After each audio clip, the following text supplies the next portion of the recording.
Dentro de la filosofía de Occidente latino se destaca San Agustín, quien incluso se consideró dio cierre a una época y pasó a una nueva. Aurelio Agustín nació en el 354 en Tagaste, población de Numidia, en África, hijo de Patricio, quien era pagano, y Mónica, una ferviente cristiana. Se dedicó a estudiar retórica en las escuelas de Tagaste y posteriormente se dedicó a ser maestro. Posteriormente se mudó a Roma y continuó siendo profesor. Su cambio al cristianismo se sitúa entre el 384 y el 386, siendo en el 387 su bautizo por el obispo Ambrosio. Cuando regresó a Tagaste, vendió los bienes paternos y fundó una comunidad religiosa. Fue ordenado sacerdote en el 391 en Hipona y consagrado obispo en el 395, siendo en esta ciudad donde escribiría sus obras más importantes. Sus pensamientos marcaron un punto muy importante para la Iglesia y el pensamiento. Él murió en el 440 durante un asedio que ocurrió en su ciudad.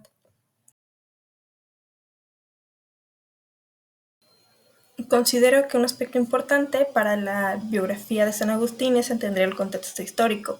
Él estuvo expuesto a varias corrientes de pensamiento y filosofías, mismas que se dio el tiempo de estudiar, lo que nos habla, aparte del contexto histórico, de una gran curiosidad que él tenía. Él vivió esta división de religiones en su propio entorno familiar, donde su mamá era cristiana y su papá pagano. Evidentemente, su mamá tuvo una influencia en su conversión al cristianismo y incluso en su pensamiento. Se dice que ella era muy devota, tenía una fe muy grande y incluso hay una frase que marca la filosofía de San Agustín. Él la entiende gracias a su mamá, posteriormente vamos a rescatarla, pero es básicamente: Cristo muestra a los humildes aquellas verdades que esconde a la soberbia de los poderosos y los más sabios. Otra influencia de San Agustín fue Cicerón, quien lo introdujo a la filosofía, básicamente la filosofía helenística. Él dice explícitamente que esta cambió sus sentimientos y sus plegarias, pero que no encontraba en ella el nombre de Cristo, el cual ya tenía profundamente grabado, así que siguió buscando. A los 19 años fue seguidor del maniqueísmo, donde una religión fundada por Manes, con un profundo racionalismo, materialismo y dualismo radical. En algún momento, San Agustín expresó sus dudas al obispo del maniqueo y no pudieron resolvérselas, lo que terminó en la separación de este con esta religión. Esto lo llevó posteriormente a la filosofía escéptica, a dudar de todas las cosas. Sin embargo, de nuevo la abandonó hasta que llegó al cristianismo. Aprendió del obispo Ambrosio y también llegó a la lectura de los textos neoplatónicos de San Pablo, que acabaron de entender, que le ayudaron a entender muchas cosas, a aclarar dudas, e incluso llega a afirmar en su texto Confesiones que se sentía en la senda apropiada, segura, donde las verdades penetran en él de modo maravilloso mientras leía las páginas de los apóstoles. La última etapa de la vida de San Agustín se distinguió por un polémico enfrentamiento contra herejes, los maniqueos y los donatistas. En particular, tuvo éxito en un debate contra Pelagio, donde este y sus seguidores tenían una convicción muy griega todavía, donde para alcanzar la salvación bastaba con la buena voluntad y obras. San Agustín, por su parte, defendía la necesidad de la gracia. Este ganó, y este momento, donde él gana el debate, marca un momento clave en la historia, no solo de San Agustín, sino en la historia de la filosofía, ya que se considera finaliza la ética pagana para dar inicio a la Edad Media. Entre sus muchas obras se destaca La Trinidad, como la obra maestra, obra escrita entre 399 y 419, La Ciudad de Dios, la doctrina cristiana, y varias obras en contra de maniqueos, donatistas y obras antipelagianas. También Confesiones es una de las obras más importantes que se conocen de él. Pasando a su filosofía, la filosofía cristiana alcanza su punto más alto con San Agustín. Él consideraba que la fe no se encuentra en contra de la razón. Ni la fe sustituye a la razón, ni la inteligencia elimina la fe. Al contrario, la fe es un modo de pensar, cogitare cum accessione. Sin el pensamiento no existiría la fe. El pensamiento es más bien un reforzador de la fe. Aquí Agustín escribe una frase, intellectus merces et fidei, con el significado de que la inteligencia es la recompensa de la fe. Aquí podemos volver un poco a la frase que comentábamos al inicio, donde la mamá de San Agustín fue inspiración.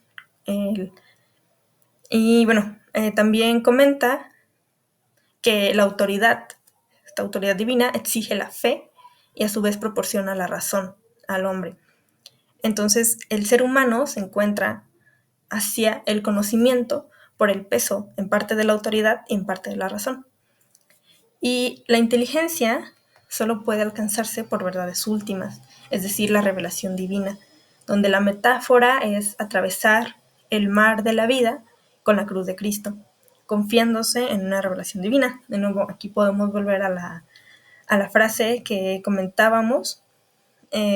Cristo muestra a los humildes aquellas verdades que esconde la soberbia de los poderosos y sabios. Estas verdades son la razón y la fe es esto, está como humildad, digamos. Otra cuestión importante en la filosofía de San Agustín es el hombre. Él se intriga a sí mismo e incluso cuestiona cómo es que el ser humano ve con tanta admiración lo que lo rodea, los fenómenos naturales, y no se detiene a verse a sí mismo.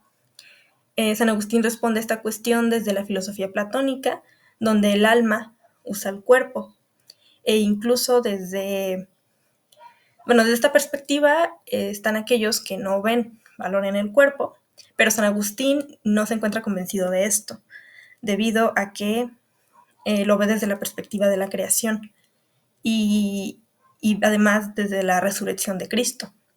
Si el cuerpo fuera tan carente de valor, Cristo no habría resucitado en su cuerpo. Entonces, San Agustín ve la Trinidad divina en sí mismo, donde en el hombre además se encuentra a Dios en sí mismo, en la misma alma, como si fuera un reflejo, y vuelve a Sócrates con esto, ¿no? Del valor de conocerse a sí mismo, de buscar la verdad en sí misma. Entonces sí, pues para San Agustín el cuerpo no es esto sin valor, ¿no? Y lo ve desde la perspectiva de el cuerpo que fue creado y el cuerpo que fue resucitado también. Otra cuestión interesante es cómo San Agustín se adelanta al pensamiento de Descartes con su afirmación "Si foyer sum". Entonces, desde aquí se ve cómo él ya tiene cierto entendimiento cognoscitivo, donde para Agustín el alma es la que padece las sensaciones y estas son solo el primer escalón de la conciencia. Pasando al tema de Dios, él considera que por encima de nuestra mente hay una ley que se llama verdad y esta es la medida de todas las cosas.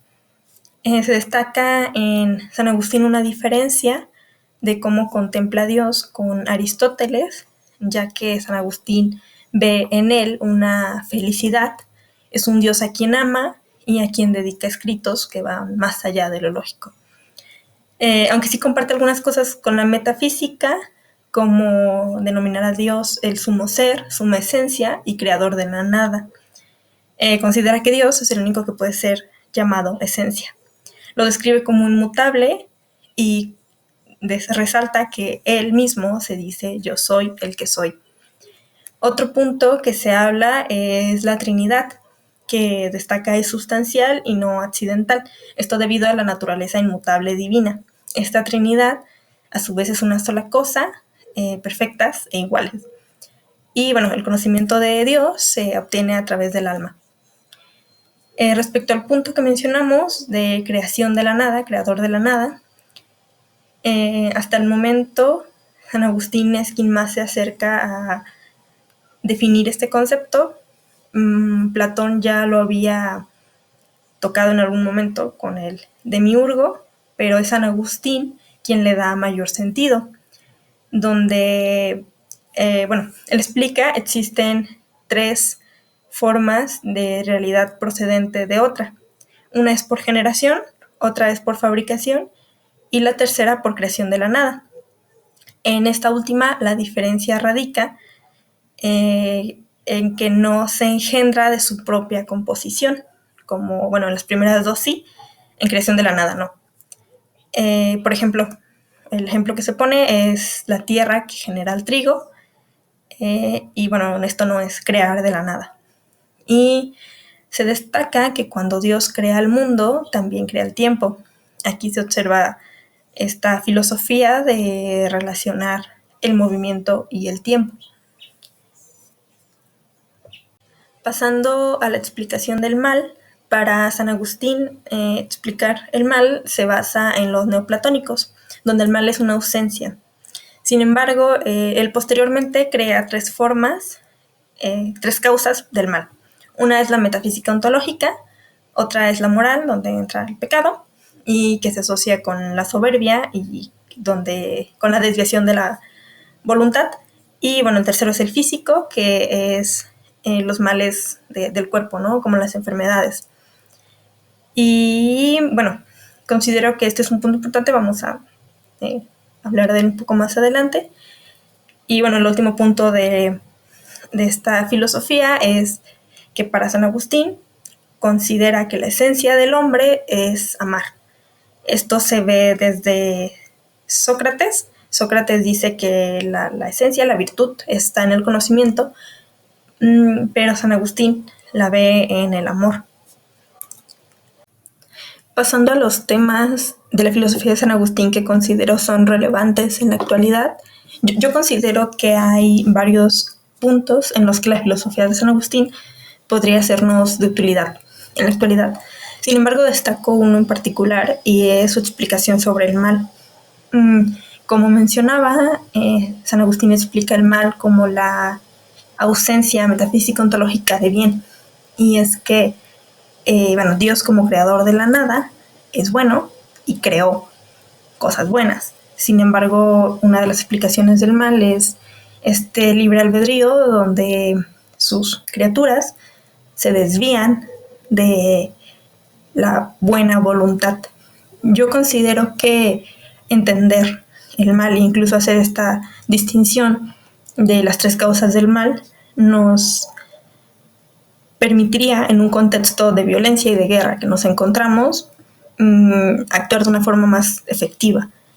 Y justamente podemos explicar nuestra situación actual, nuestro contexto actual, ya sea desde nosotros con una separación del bien, con una separación de la buena voluntad, o incluso esta cuestión de la soberbia, ¿no? Que también asocia San Agustín al pecado y al mal moral.